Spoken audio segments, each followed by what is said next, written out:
যে নাম উচ্চারণ করলে হৃদয়ে প্রেম জাগে, যিনি ভক্তি আর প্রেমের মূর্তি, তিনি আমাদের প্রিয় শ্রী রাধিকা।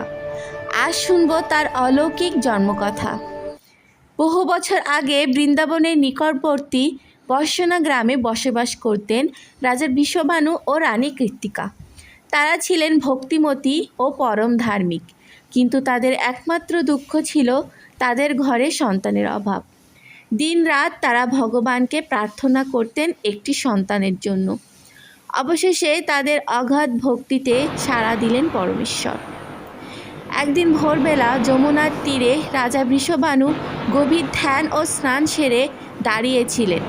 হঠাৎ আকাশ থেকে নেমে এলো এক অতুলনীয় আলোক রাশি। সেই আলোর মাঝে দেখলেন এক অনিন্দ সুন্দরী কন্যা শিশু শুয়ে আছে। চোখ দুটি বন্ধ, কিন্তু তার দেহ থেকে নির্গত হচ্ছে দেবদেবীর মতো উজ্জ্বল আলো। রাজা মুহূর্তেই বুঝলেন এ কোনো সাধারণ শিশু নন। তিনি শিশুটিকে কোলে তুলে নিয়ে এলেন প্রাসাদে।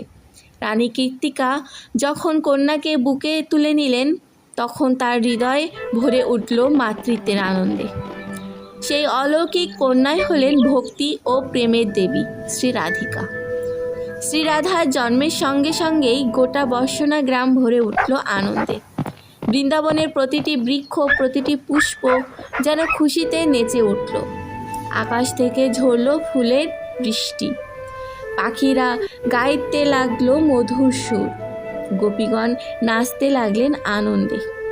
সবাই বলতে লাগলো এ জন্ম বৃন্দাবনের শ্রেষ্ঠ আশীর্বাদ।